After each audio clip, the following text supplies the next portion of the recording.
राम फिर से आएंगे और राम राज आएगा, सम्मुख मारे जाएंगे और जो शूद्र तपस्या करेगा स्कूल जाएगा, उनकी पिटाई होगी, छिताई होगी। आरक्षण से इन्हें बहुत कुछ मिल गया है, इनकी भी चर्बी जो तो थोड़ा ज्यादा में प्राण प्रतिष्ठा हो सकती है, तो ब्राह्मण के घर में जो नौजवान या बुजुर्ग मरते हैं तो ब्राह्मण उनमें प्राण प्रतिष्ठा क्यों नहीं करता है? ब्राह्मण के सब कुछ बस में है, तो ब्राह्मण तो जो है किसी को मरने ही ना दे।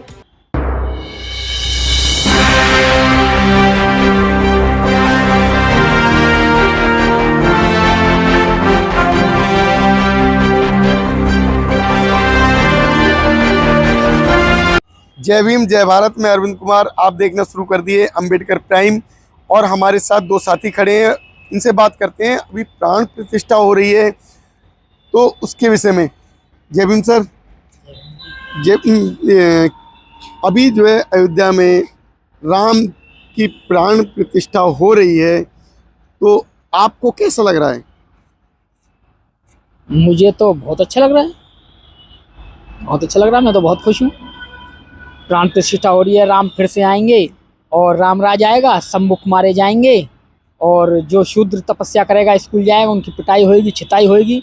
आरक्षण से इन्हें बहुत कुछ मिल गया है, इनकी भी चर्बी जो तो थोड़ा ज़्यादा चढ़ चुकी है, तो वो भी खुश है। अच्छा है, बढ़िया है, प्राण प्रतिष्ठा हो रही है, बहुत अच्छा। वैसे कह रहे हैं बहुत अच्छा है।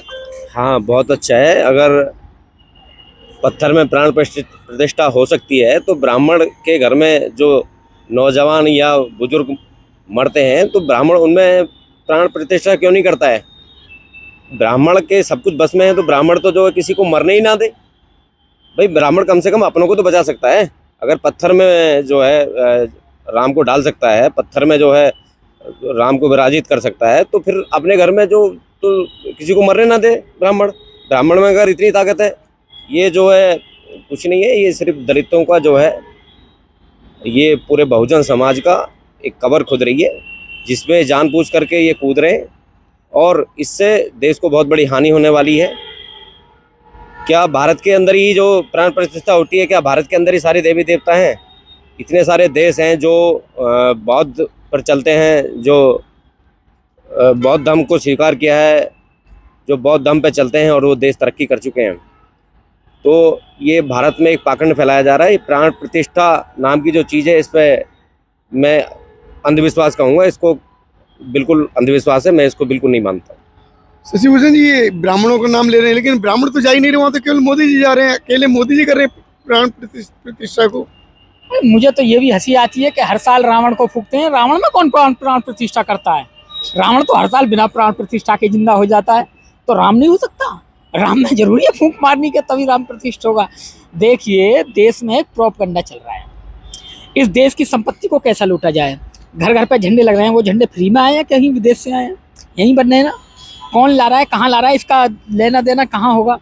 घर घर पे माइक बज रहा है, वो माइक कहाँ से आ रहे हैं, कहाँ से ये सब चल रहा है? इसका पूरे देश में जो ये खर्चा हो रहा है, इसके खर्चे का लेन देन कौन देगा, ये बताओ। इस देश को लूटा जा रहा है। ये जो लोगों पे पैसा आया है थोड़ा सा, इस पैसे को कैसे ठिकाना लगाया जाए, इन लोगों को कैसे फिर से वहीं भूख के कगार पे खड़ा किया जाए, इन लोगों को कैसे नल्ला जानते हो, जो कुछ नहीं करता, नल्ला कैसे बनाया जाए। लोगों को नल्ला बनाया जा रहा है कि कमाना नहीं, हम खुद देंगे तुम्हें राशन, इसलिए राशन दे रहे हैं। और जो उनके जो राशन ला रहे हैं, वो आराम से पता है भैया कमाने मत जाओ, राशन तो आ ही रहा है, आराम से नल्ले बने पड़े। तो देश को नल्ला बनाया जा रहा है और जो चालाक लोग हैं वो इस काम को बाखूबी कर रहे हैं धर्म के नाम पे। एक किसी आदमी ने कहा है कि जब देश के राजा को जनता से कुछ छुपाया जाए या कुछ लूटा जाए या उसको जनता को मूर्ख बनाया जाए, तो उसे धर्म की अफीम चटा दो, लोग अपने आप शांत हो जाएंगे, धर्म में उलझ जाएंगे और तुम अपना काम आराम से कर लो। गुजराती लोग हैं, गुजराती भाई हैं, दोनों देश को लूट रहे हैं और लूटते रहेंगे। गरीब लोगों की समझ में नहीं आ रहा है। जिस दिन गरीबों की समझ में आ जाएगा, जिस दिन उनके बच्चों की जो शिक्षा है, रोजगार है, वो छिन जाएगा, इनको सब पता चल जाएगा। कोई प्राण प्रतिष्ठा नहीं है। अगर प्राण प्रतिष्ठा हुआ करती तो ये राम की मूर्ति एक ही मंदिर थोड़ा ही है, जगह जगह कहाँ है, उनमें सब में राम प्रतिष्ठा हुई होगी, तो उनमें भी राम है।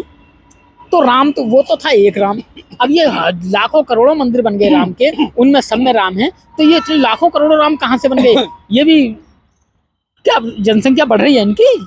उनकी तरह सूक्ष्म जीव जो होते हैं उनकी तरह मूर्ख बनाया जा रहा है, देश को लूटा जा रहा है, और कुछ ना भैया।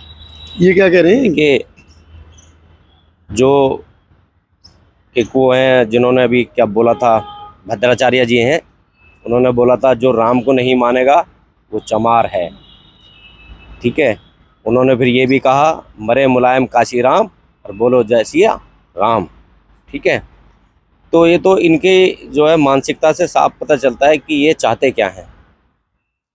शशि भूषण जी बिल्कुल ठीक कह रहे हैं। लूट कौन रहा है लेकिन? ये सरकार लूट रही है। कैसे लूट रही है? क्यों? ये जो आज देखिए हर चीज़ के बीच में एजेंट है। ठीक है, गवर्नमेंट के और जो है पब्लिक के बीच में एक एजेंट है जिसका नाम ठेकेदार है। ठेकेदारी प्रथा जब शुरू हो गई तो आज अगर एक माचिस खरीदेंगे मार्केट से तो उस पर भी आपको टैक्स देना पड़ेगा। क्या झंडे पे टैक्स नहीं है आपका? क्या जो लाउड स्पीकर खरीदने जा रहे हो उस पर टैक्स नहीं है क्या आपका? तो फ्री कर रखे हैं, मोदी जी की सरकार है। किसने फ्री कर रखे हैं? मोदी जी ने। हमें भी दिला दो अब 2-4 अगर फ्री कर रखे हैं तो। कहाँ फ्री है मार्केट में? मोदी जी हकते हैं लाउड स्पीकर? अरे मार्केट में उन्होंने फ्री कर रखे हैं। फ्री कर रखे तो पैसा कौन देगा? एक कंपनी फ्री बांट रही है। तो आदमी कमा नहीं रहा क्या? पैसे से आदमी कमा नहीं रहा क्या? तुमने कितने खरीद लिए? अरे हम तो कमा रहे हो ना, तुमने कितने खरीद लिए? हम तो मतलब जो हमें जरूरत ही ना है तो फिर हमें क्यों जरूरत है? हम कितने लोगों को फ्री मिल गया? कितने दलितों को फ्री मिला है? कितने बहुजनों को फ्री मिला है? गली में देखो, सब जगह लगे पड़े, गली गली में लगे पड़े हैं। सबने अपने अपने पैसे से खरीदे हुए हैं। सबने अपने अपने घर का जो है जो मोदी जी ने राशन दिया वो राशन बेच करके उन्होंने जो लाउड स्पीकर खरीद लिए, झंडे खरीद लिए। ठीक है, अगली बार फिर राशन मिल जाएगा। मोहताज हैं और जो है मोहताज किसे भिखारी हैं, मंगता हैं। मोहताज किसे कह रहे हो? 5 किलो नाच पर जीने वाले, 2 किलो चावल पे जीने वाले मोहताज हैं, नल्ले हैं। फिर दोबारा मिल जाएगा। फिर उसको जो है ना ये मोहताज नाम ले रहे हैं और आप नल्ले कह रहे हो। क्या चक्कर है ये? चक्कर यही है, जो कमाता नहीं है नल्ला होता है। फ्री का कौन खाएगा? जो फ्री का खाता है वो नल्ला होता है। जो बिना कमाए उनका वैसे खर्चा चल रहा है घर का। और क्या, यूं मोदी जी फ्री दे तो रहे हैं। मैं फ्री कहाँ दे रहे हैं? फ्री दे रहे हैं और क्या। और मोदी जी तो कह रहे हैं, मैं बदनाम कर रहे हो आप। मैं नहीं, मोदी जी को बदनाम कर रहे हो आप। फ्री में राशन बहनों भाइयों ले जाओ, लूट मची है। याद रखोगे मोदी जी लूट का मची, पैसे न दे के आते हैं। हमें तो पता नहीं है, हम ना नल्ले, हम नल्ले फ्री में लेके थोड़ी ना रहे हैं। हम तो देशभक्त आदमी हैं। इस देश की मिट्टी का सीना चीरते हैं, अन्न बोते हैं। जब वो बड़ा हो जाता है, जब रात में पानी देते हैं ऐसी ठंड में, मोदी जी सूट बदल रहे होते हैं और बड़े बड़े सेठ एसियों उसमें सो रहे होते हैं हीटर में, तो हम जैसे किसान लोग ठंड में ठिठुरते हुए गेहूं में पानी दे रहे होते हैं। और पता नहीं सांप काट खाए, कोई और जानवर काट खाए, हुई मर जाते हैं, कुछ नहीं होता। हम तो इस देश के किसान हैं जो सबको अन्न देते हैं। हम नल्ले नहीं हैं। बाकी देश के जो 2 लोग हैं गुजराती, वो दोनों इस देश को नल्ला बना रहे हैं। अब ये कह रहे थे जो कि बिचौलियों को, अरे बिचौलिया तो मोदी जी ने खत्म कर दिए। हो सकता है, क्योंकि वो खुद भी रमेश जी तो आरोप लगा रहे हैं ना, वो खुद भी बिचौलिए हो गए ना। कौन? खुद भी ठेकेदार हो गए मोदी जी। अरे मोदी जी को कोई काम नहीं है क्या? वो ठेकेदार भी बन गए। हाँ, काम है, क्यों नहीं है, कितना काम है। दिन में अब तो प्रधानमंत्री भाषण पढ़ना होता है, देना होता है। ड्रेस साली उल्टी सी कैसी सिली है, ढीली सिली है, टाइट है, कैसी है, वो सारी सेटिंग है। सेल्फी लेनी है, फोटो खींचना है, वो कितना काम है। मैं तो भाई, काम है ये काम। भाई साहब, अब वो प्रधानमंत्री पद छोड़ के जो है अब वो अयोध्या मंदिर में मठाधीन बन जाएंगे। आप उन पर आरोप लगा रहे हो। हम कोई आरोप नहीं लगा रहे। हम तो किसी पे, हम कौन होते हैं आरोप लगाने वाले? हम तो आम जनता हैं, हम क्या आरोप लगाएंगे। बाकी बढ़िया है, चल रहा है। झंडे दिखाई दे रहे हैं चारों तरफ, लाउड स्पीकर में राम आएंगे। SC ST OBC खुशहाल, खुश हैं इनसे। जगह जगह उन्होंने लाउड स्पीकर बजा रखे हैं, अपने घरों पे झंडे लगा रखे हैं। इससे ज्यादा खुशहाली और क्या आएगी? कौन खुश है? OBC का एक जज बताना हाई कोर्ट में। अरे जज जाए न जाए, धर्म तो आ रहा है, राम तो आ रहे हैं। धर्म है, खा लेंगे, देख लेंगे प्राण प्रतिष्ठा के बाद में किस किस के घर में राम आएंगे और कौन कौन वहाँ ट्रस्ट में जाएंगे। दान पेटी बुलाती है लेकिन जाने का नहीं। ये बाबा साहब कहते हैं। बाबा साहब कहते हैं। कौन कहते हैं? बाबा साहब कहते हैं दान पेटी बुलाती है लेकिन जाने का नहीं। कौन कह रहा जाएंगे नहीं? हम बाबा साहब करोड़ों की संख्या में लोग जा रहे हैं। करोड़ों की संख्या में तारीख है और नया साल स्टार्ट होया है, पहला ही महीना है, तो 22 तारीख को क्या करना चाहिए? बाबा साहब ने तो 22 प्रतिज्ञा ली थी। हम 22 प्रतिज्ञा लेंगे और बाबा साहब के बताए हुए रास्ते पे चलेंगे। ठीक है, ये तो 22 प्रतिज्ञा लेंगे और आप क्या करोगे? बिल्कुल, बाबा साहब के अनुयायी हैं, 22 प्रतिज्ञा लेंगे और हम राम प्रतिष्ठा जैसी, राम में पत्थर में प्राण डालने वाली इन चीज़ों को ढकोसला मानते हैं। हम इन चीज़ों पर बिलीव नहीं करते हैं। हम संविधानिक लोग हैं, संविधान से चलने वाले हैं, बाबा साहब के अनुयायी हैं। बाबा साहब के बताए हुए रास्तों पे चलेंगे। हम सभी से निवेदन भी करेंगे, हम इस देश के सभी बहुजनों से निवेदन करेंगे कि बाबा साहब के बताए हुए रास्ते पे चलें। बाबा साहब ने वो हमें दिया है जो कोई नहीं दे सकता। बाबा साहब की पहली प्रतिज्ञा है, मैं रामकृष्ण को ईश्वर नहीं मानूंगा, ना उनकी पूजा करूंगा।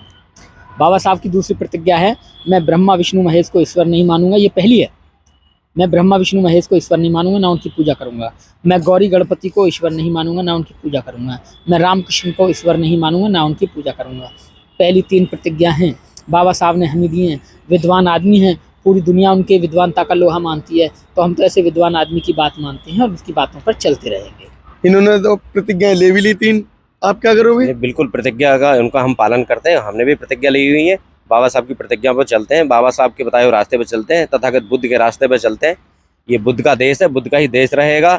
ये कितने भी प्राण प्रतिष्ठा कर लें, कितने भी जो पत्थरों में जान डाल लें, लेकिन जो सच्चाई है वो छुप नहीं सकती।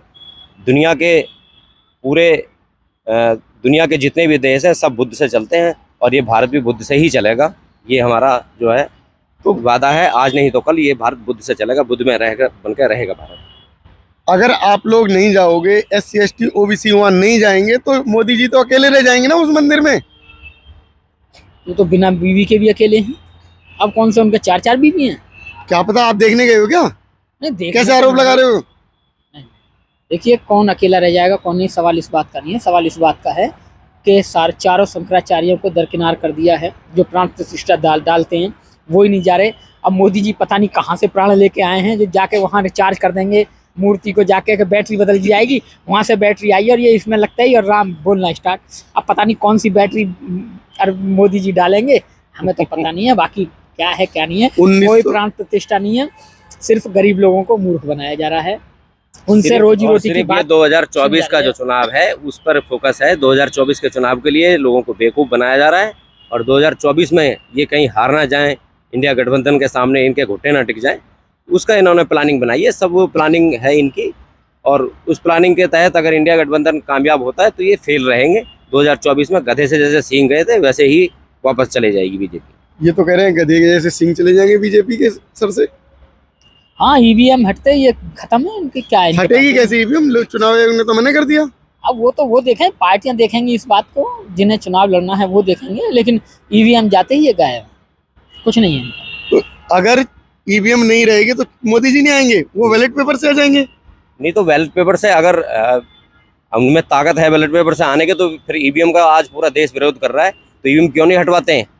क्यों चुनाव आयोग जो है डर रहा है? चुनाव आयोग भी क्यों डर रहा है कि EVM जो है यहाँ तक लोग ना आए, EVM को हटवाने के लिए मांग करने के लिए लोग यहाँ तक ना आए? क्यों उन वकीलों को अभी गिरफ्तार करके उनको जो ना डिटेन किया था? अगर EVM से इतना जो है खतरा अगर EVM से नहीं है बीजेपी को, तो खुले में कहे हम VVPAT पर जो है बैलेट पेपर पे चुनाव करा रहे हैं, हम लोग आके दिखाएं। भाई साहब, ये अब जो बैलेट पेपर पे आ गए, वकील जो है कुछ हैं थोड़े बहुत, और कोई 2-4 संगठन आ रहे हैं, बाद बाकी पूरी जनता कह रही है हम तो EVM पे वोट डालेंगे। कोई कहीं भी डालो, जहाँ देश वहीं हम। साथियों, इन दोनों भाइयों की जो राय है उनसे आप कितने सहमत हैं, हमारे कमेंट बॉक्स में लिखें। हमारे चैनल को सब्सक्राइब करें, वीडियो को लाइक और शेयर करें। धन्यवाद।